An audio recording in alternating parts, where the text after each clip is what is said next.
because I like movies. Movies are the best. Fantastic. Watch 100 movies a day. It's beginning to look a lot like Andrew Larson's film review channel. Everywhere you go. Merry Christmas, Happy New Year. It's January 25th. It's time for me to put out what I think are the best and the worst movies of 2022. I'm going to start with the worst movies. Alright, number 10 worst movie, Thor, Love and Thunder. I really hated this movie. This is the worst MCU movie. I hated when they played Family Affair by Mary J. Blige, because I liked that song, and that I didn't listen to that song for about a week after I watched that movie. I didn't like any of the jokes. I hated the weird narration from Taika Waititi. I hated the whole fucking thing. Alright, Moonfall, number 9. Moonfall. I didn't enjoy this movie. It didn't present a lot of moon falling. Moon was only falling for about 3, maybe 2 minutes. I liked when the moon was falling. I also really love the song that plays over the end credits of this movie. 8th least favorite movie of 2022, Guillermo del Toro's Pinocchio. This was a fucking terrible movie. I didn't like the animation. I thought it looked horrible. Way too polished and way too ugly with the character designs. I liked the couple of characters that looked like Hellboy stuff. I didn't like anything else in the whole movie. I hated the songs. I hated the story. Go watch Walt Disney's classic Pinocchio, one of my favorite movies. Alright, 7th least favorite movie of 2022, Triangle of Sadness.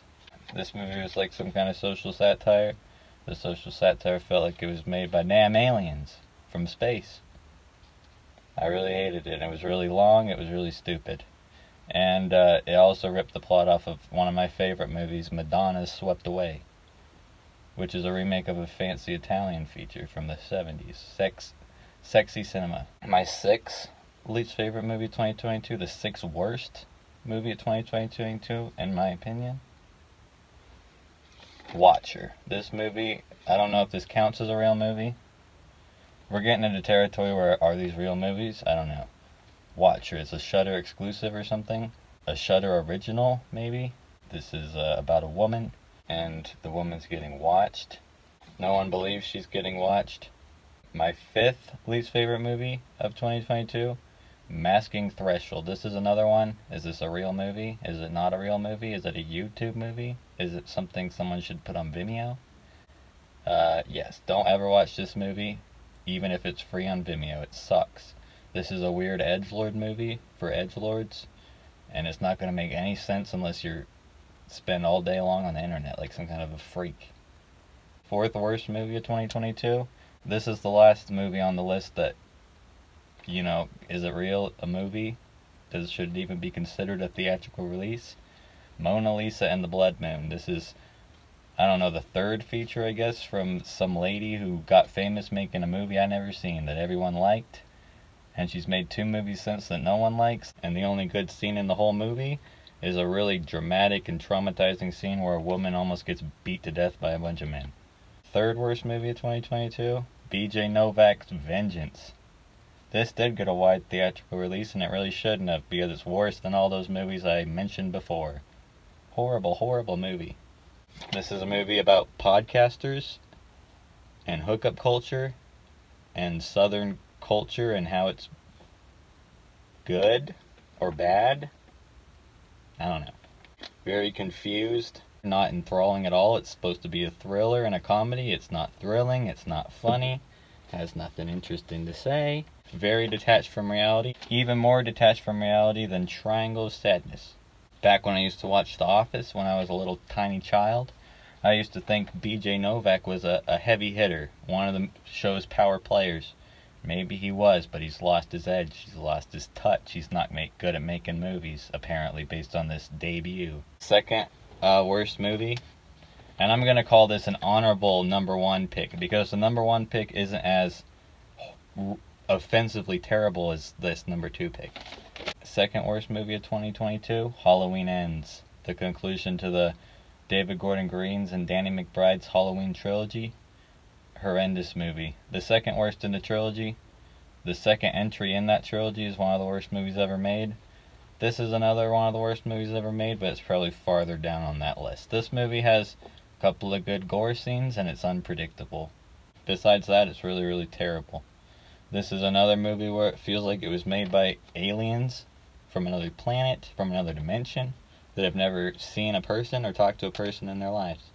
That's part of why it was so unpredictable, because I couldn't even fathom what I was seeing on the screen. This is the weirdest entry in that trilogy by far. Very strange stuff. But I don't think it's strange in a good way. Alright, my number one pick for the worst movie of 2022, Barbarian. This movie is the horror debut from Whitest Kids You Know's Zach Cregger, and it disappoints me to have to put it on this list. Because I would like to see something great from him, like Miss March, classic movie. This movie's not great at all. Very predictable. Mundane. Despite the psycho-style twist in the middle, I knew exactly where the movie was going. It's not funny. I don't think it was supposed to be funny. It's not scary. It definitely was supposed to be scary. I don't like it at all. It's not offensively terrible like Halloween Ends, but it's just, I feel it's the movie that has the least to offer. Because like I said, Halloween Ends has like cool scenes where Michael Myers kills people, and this movie has no cool scenes at all. It has that actor Richard Brake dressed up as an ugly kind of like Momo zombie kind of thing. And I wasn't into that.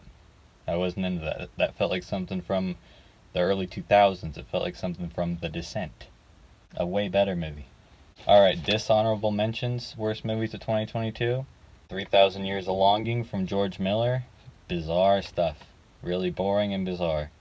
The Outfit, this was a movie, it starred Mark Rylance, the BFG, and it was like a period piece with gangsters, and it was woke. The Whale. Darren Aronofsky's The Whale, based on the play The Whale, that I've never heard of. This movie sucked. It was offensive. And I think history's going to look unkindly upon The Whale. Alright, Glass Onion, A Knives Out Mystery speaks for itself. A Knives Out Mystery, Glass Onion, A Knives Out Mystery, Glass Onion, A Knives Out Mystery. No thank you. Number 10, this was a movie from Alex Van Warmerdam, or something. I don't remember how to pronounce his name. And he made Borgman, and Borgman's okay, and he made this movie, and this movie's a little less than okay. I watched it, I didn't like it, I put it on the list. Dishonorable mentions. Now it's time for the good movies, the best movies. The 10th best movie of 2022, The Fabelmans, from Steven Spielberg. It was weird, that was good. It was touching, that was nice.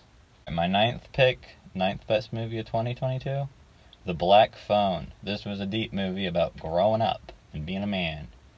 And it was pretty cool, it had some good visuals, it had great aesthetics, some good music, a good performance from Ethan Hawke and the kids.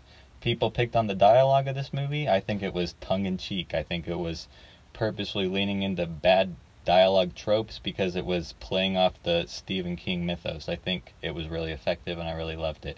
I love seeing the kids say that stupid crap. I loved it when they said the first and the last names of every character. I loved all of it. I think this was a fantastic movie. My 8th pick of 2022, Hatching. This was another child-centric horror movie.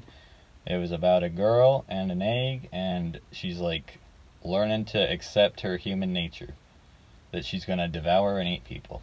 It was a wonderful, nice movie. It was scary, it was intense, and it was some nice family drama. 7th best movie of 2022, Bodies, Bodies, Bodies. This was a movie that was pretty funny and pretty spooky. This movie reminded me of a better version of Climax from Gaspar Noé, who's up higher on the list with another movie.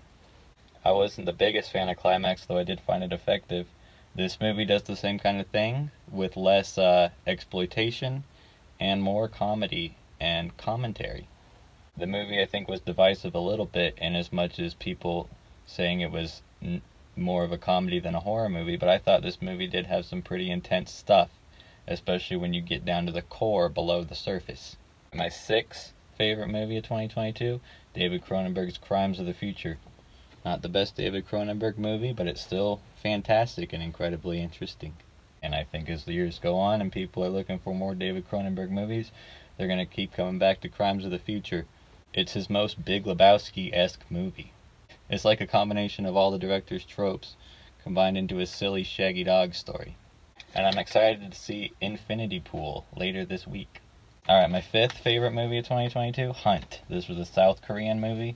I don't think a lot of people saw it, and it seems like the people who did weren't quite as enthusiastic about it as I was. It's pretty cryptic, and like there's a lot going on. It's kind of like a Michael Bay movie.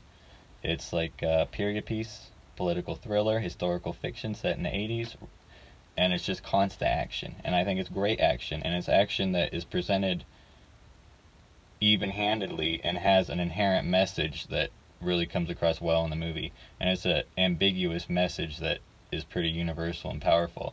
The 4th best movie, Marcel the Shell with Shoes On.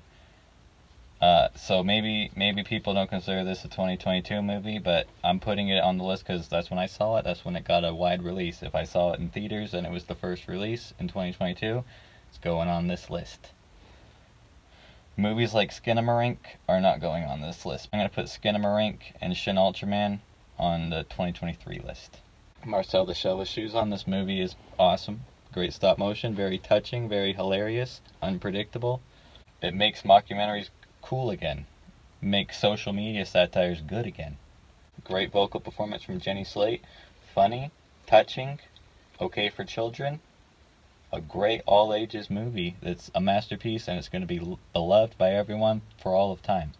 3rd best movie of 2022, Gaspar Noé's Vortex. Here he is, talking about Gaspar Noé on the list, like I already said. I didn't like Climax so much, but I do like his movies in general, except for the ones I haven't seen, like that porn one. Vortex, this is the best movie I've seen from Gaspar Noé. There's less exploitation in this movie and more touching humanism. It's about old people dying, it's told in a strange way, that's a slow burn, and I was there for it. I was there for it the whole time. I really loved it. Loved it quite a bit. These top 2 picks, these are some of the best movies ever made. We're getting into fantastic, absolutely fantastic movie territory here. You're going to want to watch these movies a million times each. 2nd pick, Ambulance. Michael Bay's Ambulance. Ambulance.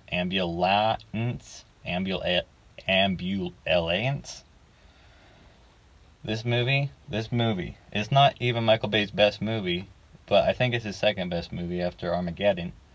And I think it's the 2nd best movie of 2022. It's absolutely fantastic. I saw it twice in a row. Mind-blowing. Deep. Infinitely deep. No one's ever going to be able to dissect the message of this movie. This movie has incredible action. It's non-stop. It has just absolutely perfect commentary on existence, the universe, life, everything. One of the best movies ever made. Top 200. Now we're getting to number 1 territory. Number 1 movie of the year. My favorite movie of the year. Terrifier 2. I saw this movie opening day. I loved it immensely.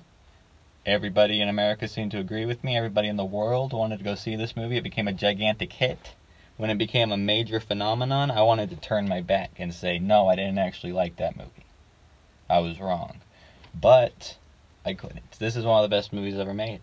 Best movies of all time. Terrifier 2. Piece of art, masterpiece. Art the Clown, fabulous visuals, fabulous characters, fabulous lore, flawless aesthetics. Even if Terrifier 3 is a piece of garbage that makes absolutely no sense and runs all this shit straight into the ground, Terrifier 2 is a standalone masterpiece. An immense improvement over Terrifier 1, a significant improvement over All Hallows Eve, which I like a little bit better than Terrifier 1, and I was shocked. I was surprised. I was amazed that this movie was as good as it was. I had a hint that it was going to be fantastic when I saw that poster. You know, that poster is incredible. Fabulous, fabulous stuff. Lives up to the poster. Beyond my expectations. Great, fantastic movie. The best movie of 2022. Lots of great movies. Honorable mentions for 2022. These are the movies that didn't make it onto my top 10 list. Don't Worry Darling. This movie, everybody hated this movie. I loved it. It was fantastic. It reminded me of one of my favorite movies, The Box. The Box from Richard Kelly. This movie was a lot like that. This movie was classy. It was funny. It was weird. It was ambient. It was horrifying when you really get down to it. It was stupid beyond belief. It had things that didn't make any sense remotely, and it had giant, gaping holes like a woman. It was a feminine movie. This movie was awesome. I loved this movie. I gave it a A. I love this movie. Don't Worry Darling. Watch it over and over and over. I don't like Harry Styles. I like Florence Pugh. I don't give a shit about Olivia Wilde, but she directed a masterpiece. Alright, Doctor Strange. Doctor Strange. Doctor Strange is another honorable mention. This movie, Doctor Strange in the Multiverse of Madness, I think I saw this movie 3 times in the theaters. I loved this movie. I don't know, it spoke to me. I loved Scarlet Witch's, what she was going through in the movie. I thought it just touched me in my core. And I loved the character of Doctor Strange. He had a kind of Indiana Jones vibe in this movie. This movie was just a fantastic adventure and just shoved you right into it. It's from director Sam Raimi. I'm a big appreciator of Sam Raimi. Love Sam Raimi. This isn't one of his best movies. It's a big improvement over Oz, the Great and Powerful, as most people have pointed out. But I think I like this movie a lot more than most people did. I really did love this movie. Of course, it's a Marvel movie, an MCU movie, tainted by association with a gigantic franchise that's relatively hit or miss. One of them's in the worst list, another one's in the honorable mentions. I think this is a contender for the best of the Marvel movies. If it's not the best Marvel movie, then it's close up there with Guardians of the Galaxy 2 and Avengers Endgame. Third honorable mention, Firestarter Remake. Everybody hated this movie. I don't know if a lot of people saw it, but the people who did really didn't like it. And I can see why, because it's odd. And it's not what you'd think it would be. But it makes a lot of sense. If you've seen the first movie, which I did afterwards, I hadn't seen the first movie going into this and I wasn't exactly sure what to expect. It's about people with superpowers. And in the first movie, it's played as like a basic thriller. But in this movie, it takes the premise of people having superpowers, and without changing much, it changes it into kind of like a comic book X-Men kind of thing, but still with hardcore violence. It was very broad and silly, and I mean, I laughed a lot, and I could see people laughing and thinking that they aren't laughing for reasons that the movie intends.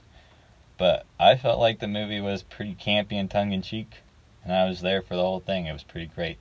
It was quick, it was brief, and when I watched the original Firestarter afterwards, because I liked this one so much, I was disappointed by that original one. I thought this one was way better. Another honorable mention, Petite Maman. This movie is a French time-traveling movie where a little girl gets to meet her mother as a little girl. Feels a lot like a kind of My Neighbor Totoro kind of movie. Very slow, very good-natured and sweet.